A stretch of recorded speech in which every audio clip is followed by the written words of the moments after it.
Today I'm going to answer the number one question I get from friends and clients. Who is the number one badass that I've ever met in my life personally? I'm going to grab a copy of this book here. I'm actually Michael McLean. I am a ex-professional hockey coach, ex-amateur championship hockey coach, turned 8-figure entrepreneur. I am a husband, a father, and a small business owner just like you. This week, I'm actually, for the next 7 days, for the first time this year, I'm putting my hard copy. This is a physical book, How to Not Get Your Ass Kicked in Business and in Life. This is my 25 rules for badass millionaire businessmen and entrepreneurs.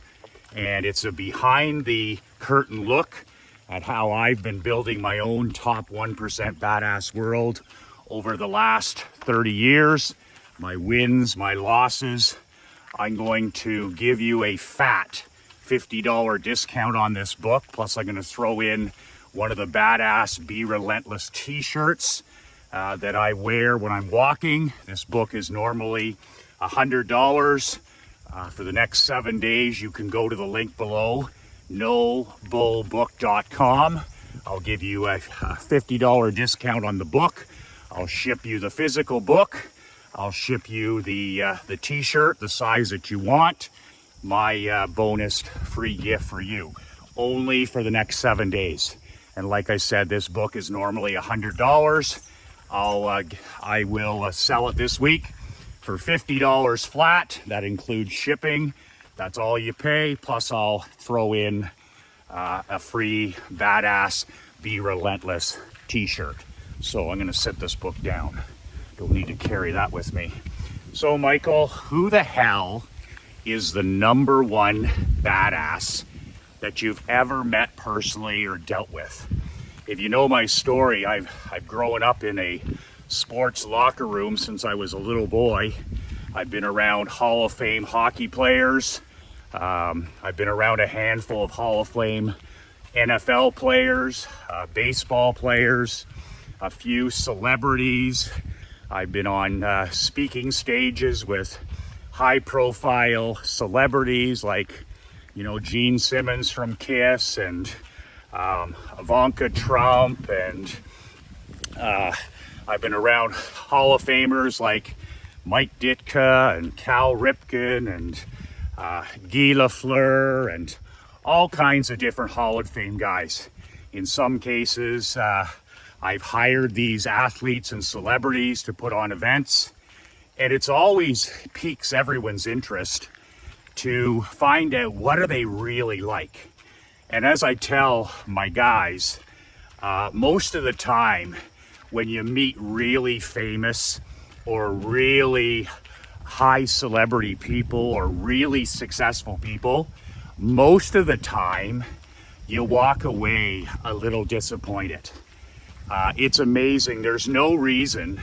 That's one of the rules in the book that I'm just talking about. One of the rules in my book is never, ever, ever put anybody on a pedestal, okay? I don't give a shit if they're the president of the United States, or if they're Gandhi, or if they're the best football player in the history of time. Nobody goes on a pedestal. And I learned this from my mom and dad by being around a handful of these celebrities and Hall of Famers, that they're flawed human beings just like you and me. But there's never, ever, ever a reason to put an entrepreneur or an athlete or anybody that's rich and famous or infamous on a pedestal. Because I've left most of these interactions a little bit disappointed. But I'll tell you, there's a handful of guys where there's where there's like a top 1% of these guys where they don't leave you disappointed. And the guy that I want to share with you today, he's the guy that stands out above all these men and women that I've had the opportunity to be around. And his story is something. Good morning. His story is something that'll leave you absolutely speechless. And this person's name, of course, is the great Boston Bruin, Hall of Fame defenseman, Stanley Cup champion with the Colorado Avalanche, Hall of Famer Raymond Bourque. And I hired Raymond Bourque and the Boston Bruins alumni about 8 or 9 years ago. When I owned my local junior hockey team, we would have an NHL alumni game every January as a fundraiser. And it was just great for our small community to have these NHL legends to come in. I hired the Montreal Canadiens alumni, the Boston Bruins alumni, the Toronto Maple Leafs alumni, and they were just fantastic events for our little small community. Plus, my players got to interact with these Hall of Fame players. For the, that means a lot to a 17 or 18 or 20-year-old young man when they get to hang around these players that played professionally, that were the best of the best for 30 years in pro. It rubs off. So it was a win-win situation. And these hockey guys were the best. They all were the best. Lafleur was incredible. Wendell Clark was incredible. Doug Gilmour was incredible. Steve Shutt was incredible. But one guy was in a category of one, and that was Bruins Raymond Bourque. And if you know anything about, you don't even have to know anything about hockey to know that Raymond Bourque played 20 plus years for the Bruins. He was captain. The only Bruin playing wise that I put above Bourque is the greatest of all time, which is number 4, Bobby Orr. So this guy, Ray Bourque, is something else. But I'm not overly impressed by a person's athletic ability. Raymond Bourque is a gifted athlete. He's one of the greatest defensemen in history. But what I want to tell the story about today is why this guy is the most badass man on earth that I have ever dealt with in my entire life. So I hire the Boston Bruins alumni, and you pay like $20,000, and that gets you like 15 of their alumni players. They'll play a game on a Sunday afternoon. You sell tickets. So we sell this game out in 3 days. Our arena would only have 1,000 seats. So I announced that the Boston Bruins, featuring Raymond Bourque, Rick Middleton, Jerry Cheevers, are coming to our town, and immediately it becomes the ultimate Christmas gift, right? What do you get, your husband or your kids or whatever? What's better than, I get to go see the Boston Bruins alumni play the Blue Wings alumni. So we sell it out in 3 days. Ray Bourque is an extremely popular figure. We were able to sell out the banquet, the VIP banquet, the autograph sessions, and the entire game was sold out in 72 hours. So after this, what else is there to do? We're so excited. So January rolls around, and it's the week of the game. It's the week of the game, and there's a buzz in our community. There's a buzz for this upcoming Sunday game. Our players are excited. Our fans are excited. TV's covering it. Radio's covering it. It's a buzz on anti-social media. I can't wait to meet Raymond Bourque and the Bruins. They're going to come over to our house for lunch, literally our home. They're going to shoot pool down in the basement with our players. They're going to run a mini camp for kids before the game. We are all really excited. So 3 days or 4 days was a Thursday night. My phone rings, and I return the call down in my home office, and the agent that represents the Bruins, he calls me up on Thursday night, and he says, Michael, I got some tough news. And I said, what's that? And he said, Raymond Bourque's sister-in-law just dropped dead. And I was literally stunned. I I mean, of all the things I thought was going to happen or what that phone call would be about, I never imagined that his sister-in-law had passed away suddenly. And he said, you know, Ray is going to have to cancel his weekend games, including yours on Sunday. We'll try and replace him with somebody else. Who the hell do you replace Raymond Bourque with? Bobby Orr doesn't play anymore. And I was like, I didn't know whether I felt worse for Raymond Bourque or worse for the fans who were expecting Bourque to play. I mean, I didn't know what to do. So of course, you know, your concerns are with his family and his situation. So I immediately went into plan B. I'm like, send me a list of potential players. We'll make the best out of this. I completely understand. This is sad news. And people will understand. They'll be disappointed, but they'll totally understand. So he says, we'll work it out, Michael. I'll send somebody else. There's got to be somebody else that will fill that role, which, I mean, you just can't, right? If you just can't. So, I mean, I remember I didn't sleep that night. I was talking to my wife, Krista, and I'm like, you can't fill those skates. You can't fill those skates. We have to announce it tomorrow. We have to let the fans know, excuse me, that Raymond Bourque won't be attending. As disappointing as that is, if there's an issue, we'll offer refunds for anybody. I don't think anybody would want the money back, but I believe it's important that we stick to our word. And that's what we have to do. We have to bite the bullet. Tough things happen sometimes and you move forward. So I don't sleep much that night, and I get up on Friday morning and I'm getting ready to do some interviews with the local radio station. I'm getting ready to be on Hockey Talk that night. I'm getting ready to do a couple of cable shows. Nobody knows anything about this yet. Not even mainstream media, which is going to know about this, you know, ESPN, TSN. They're gonna know about this within probably a couple of hours. So anyway, I haven't said anything to my coaches. Only my wife, Krista's aware. And I'm getting ready to set my day and make this announcement and try to explain the situation. And the phone rings, same agent, about 10:15 that morning. I'm heading out for an 11 a.m. interview. So I pick up the phone and I said, how are things and stuff? And I'm expecting, you know, to talk to him about the player that's going to replace Bourque. And he says to me, he goes, Michael, no worries. He goes, I talked to Raymond and he's decided to honor his commitment to you. And he will play on Sunday in your community. He will honor his commitment and he will head to Montreal the following morning, Monday. And that's where his sister-in-law's wake and funeral will take place over the next 2 days.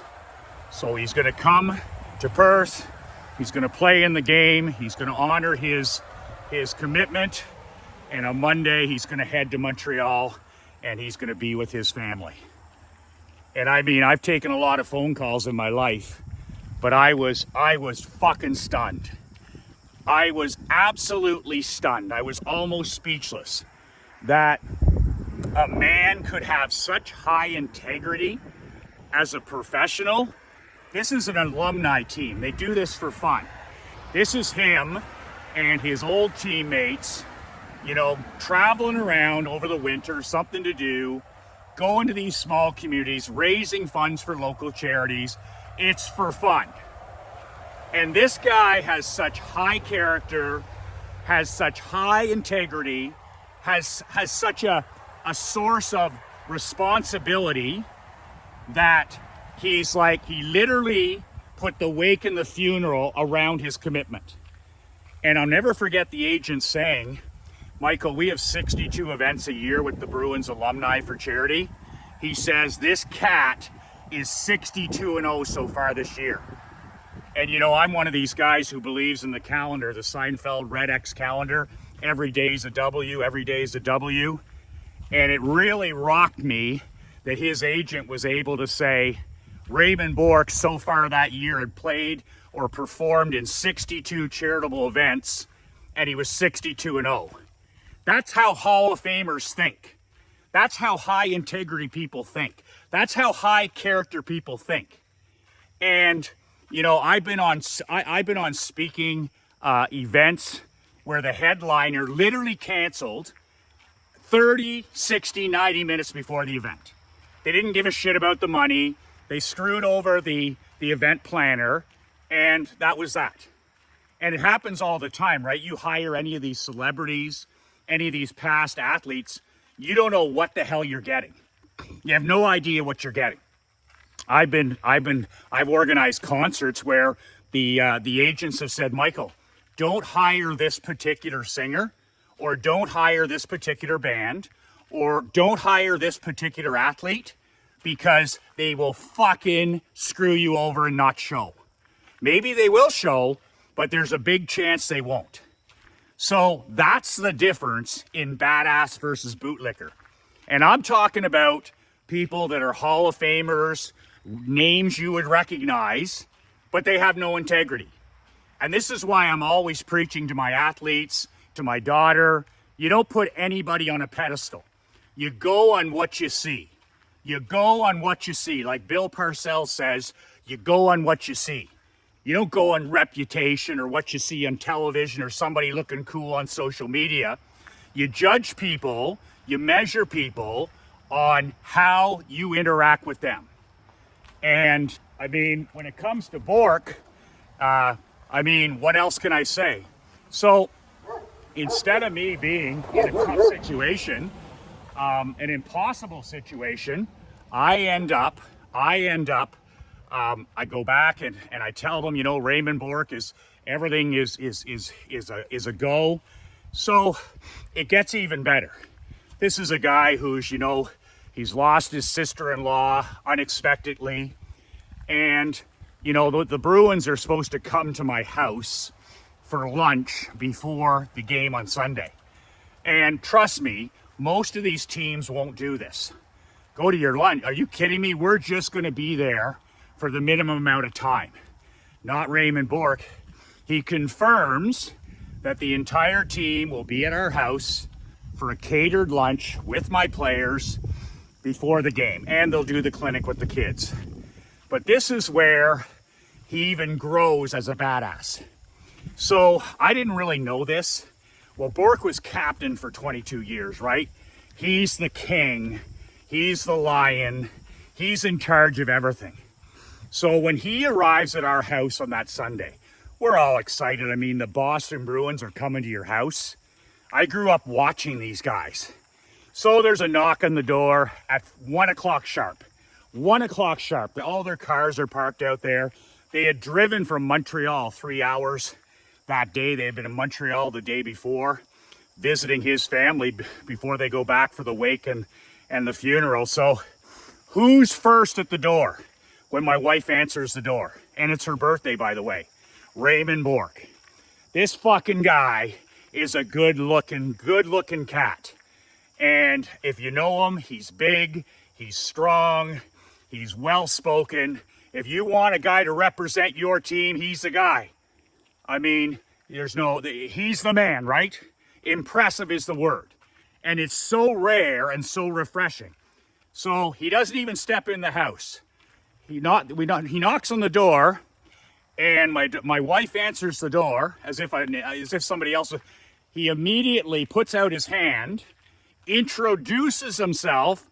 Hello, I'm Raymond Bourque, and to my wife, as if we don't know who he is. He shakes my wife's hand. Then, once she says, please come on in and make yourself at home, it's like 15 guys, and they all come in, they all take off the hats. All the hats come off.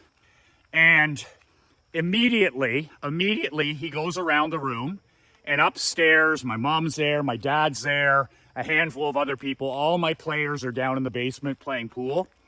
And he immediately comes in the room, and you can immediately tell he is the king.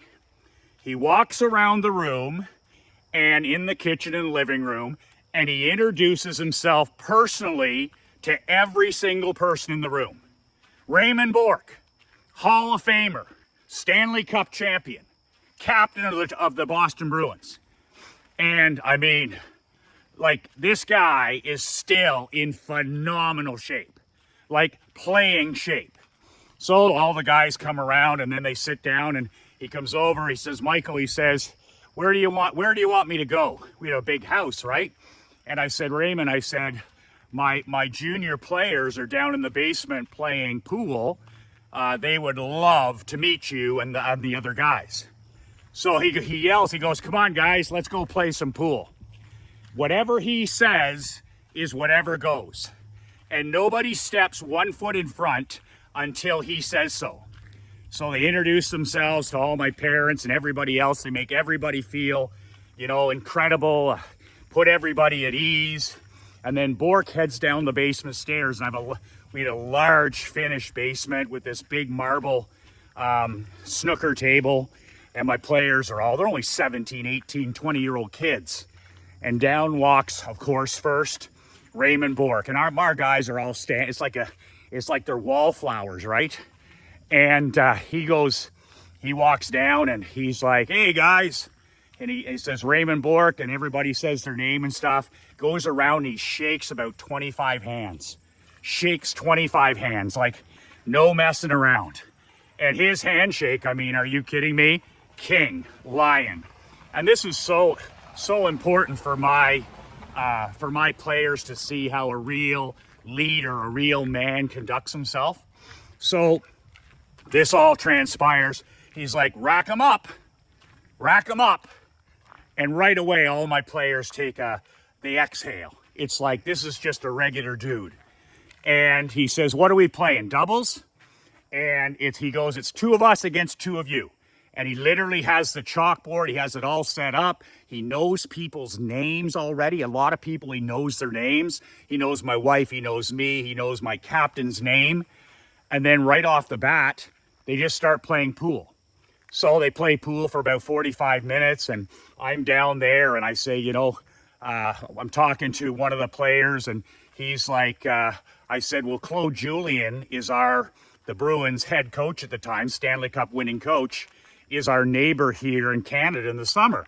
He goes, oh, give Claude a call.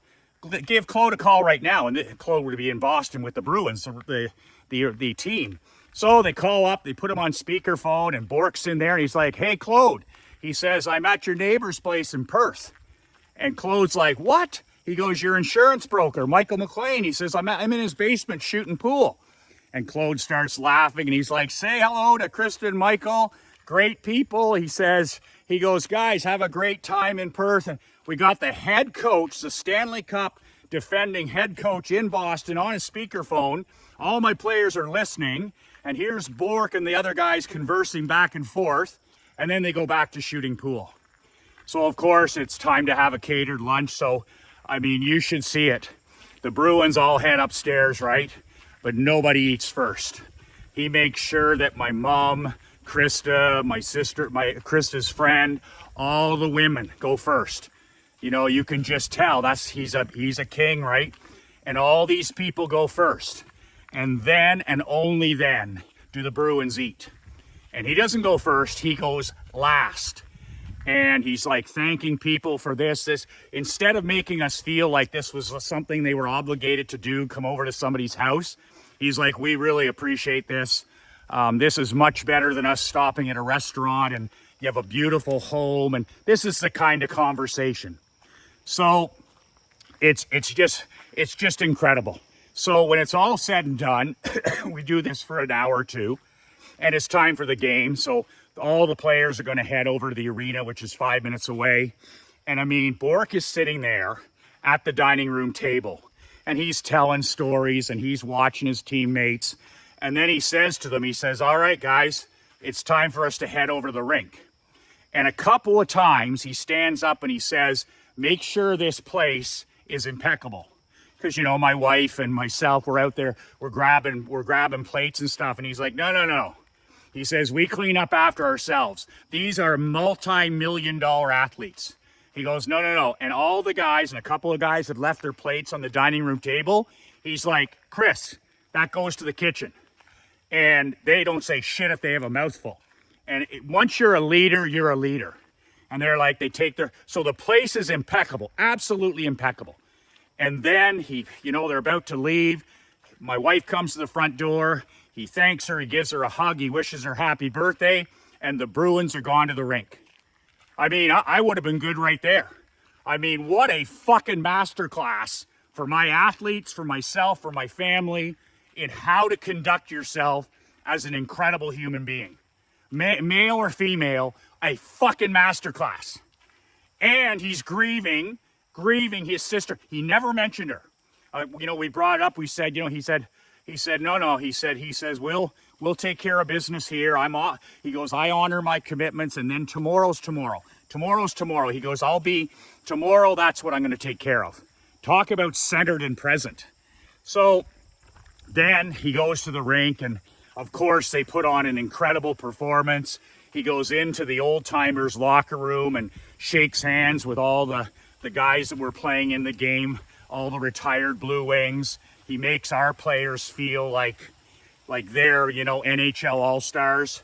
But then again, another thing happens that makes this cat the #1 badass in the world. And we have a VIP dinner after the game. And people pay $500 a seat at this beautiful dining room at the hotel. And you get to dine with the Boston Bruins. It's the VIP part. It's $500. That's a lot for people in our small community. There's about 150 people there, 200 people. And they're up there signing autographs and stuff. He never, ever, ever, ever, you hear this guy whine or complain. Like the line could be from here to Texas. And this guy is he makes every person who comes up with a photo or a stick or a jersey, he makes them feel important. He literally has my dad's gift where that person is like, man, I love that guy even more than I thought. And the other guys don't have that. And that's why they're not Raymond Bourque. So all of a sudden, the kitchen's struggling. They got 200 meals. They're not used to this size of event. And they come up to me and they're like, Michael, the guy who's in the kitchen, he says, Michael, we're just having a hard time. We're falling behind. People are getting restless. I just want to let you know. Instantly, I knew what to do. They had the big table at the front with the Bruins, right? And everybody's looking at the head table. Like a wedding, except it's the Bruins. And I walk up and I squat down, kneel down beside Bourque. And I say, Ray, the kitchen's struggling. They're about 25 to 30 minutes behind. People are getting a little bit anxious and restless. He looks at me, he goes, Coach, I got it. And not 1 second later, he stands to his feet and the podium's right beside him, right? It's a head table, it's a podium. And he stands up at the podium and he turns on the microphone and he literally announces that he's gonna tell stories about the Bruins, about his career, and he's gonna answer any questions that people have. And they have a microphone out there too. So for the next half hour, it was literally the hot stove. Probably the best part of the event. He stands up, he tells a story, he takes a question from the crowd, he tells another story, he makes the crowd laugh, they ask another question. They're asking questions about Don Cherry, they're asking questions about Bobby Orr, they're asking questions about who was the toughest team. And he's just knocking them out of the park, right? Knocking them out of the park. And so the kitchen rebounds and everybody has an incredible meal. And just before everybody's about to eat, guess who stands up and says grace? Not the assistant captain, not somebody else on the team, Raymond Bourque. And we forgot about it. And he's like, Michael, I'll say grace. And I'm like, of course. So he grabs that microphone before everybody starts their meal. You could hear a fucking pin drop when that guy stands up front. And he said, he thanked us, he thanked the community, he thanked the people there, he thanked God for bringing us together. He mentioned his sister, he mentioned his family. I mean, you could have, I can't believe he was that composed. And when he was done giving grace and thanking God for this opportunity and asking God to look over his sister-in-law and their family and everyone in that room, I mean, it was like, there's no way to explain that. And then everybody enjoyed their meal and all that stuff went on. And then between the meal and the dessert, I'll never forget, there's this great picture of him sitting on my mom's knee. And he came over and he knew who my mom was, and he sat on her knee and got a photo, and just incredible. And then the cherry on the top is we're wrapping things up and it's almost over. And he calls Krista and I over and he says, Michael, he says, you and Krista have a second? And I said, of course. And he says, I have a gift for you. And the weekend before, he had played on national television on ESPN, and it was the Bruins versus, I think it was the Rangers or whatever, and it was at Michigan. And they played the outdoor game, and they had 110, was in the Big Blue Stadium, Michigan's football stadium, and they played the ice hockey game, and he played in the alumni part, and there was 110,000 people attended that outdoor game. I think it was on January 3rd or something. And he hands me his jersey from the game. And I was like, oh, I appreciate this. And it says, you know, it's autographed. He says, Michael, that's one of the 3 jerseys that I wore in that alumni game last week. And I was stunned. I said, well, I didn't expect anything, let alone your jersey that you wore in the historic alumni. He goes, no, he says, that's my gift to you and Krista. He goes, I appreciate you inviting us here. I appreciate you being patient with us. I appreciate the people you're helping in this community. He said, that is my gift to you. And I have that framed in my office. Raymond Bourque, outdoor game, 110,000 fans, signed to Krista and myself. And we have the photo that goes with it. What kind of a person takes the time in a week like he had to autograph one of the 3 jerseys he had from one of the most important games he ever played to gift to the hosts of alumni game? Only the baddest ass man that I've ever met. So other than my mom and dad, I don't know how it gets any better than that. I don't think it has anything to do with fame. I don't have anything to do with wealth. I don't think it has anything to do with celebrity. I just think that some people are outstanding human beings, next level. And this is a guy, when he enters a room, he's high frequency, he's the leader, he's the king. And my dad noticed, I'll tell you one little last story. My dad was coaching the Bruins alumni team, right? I said, Dad, you want to coach the, because I said, they just need a couple of guys to stand behind the bench. And my dad's a Hall of Famer. And my dad was in his 80s at the time. He's like, sure. So he's standing behind the bench. You don't have a lot to do except joke with the players, right? So he loved it. My dad just loved it. And Ray would be joking with him there. Frank, what's next? What's the strategy? And they were using our beautiful locker room. But anyway, my dad is like, he says, Bourque is such a leader on the bench. And I said, really? He has to lead? He's like, yeah. He's the guy that changes the lines. He's the guy that talks to the guys and all this stuff. So my dad was telling me how Chris Nilan, who was playing in the game, and if you know Knuckles Nilan, you know, great character, tough guy. He's lived on the streets, addiction problems, but by this time they had resurrected him and got his life back on track. And I think Bourque would have had a lot to do with that.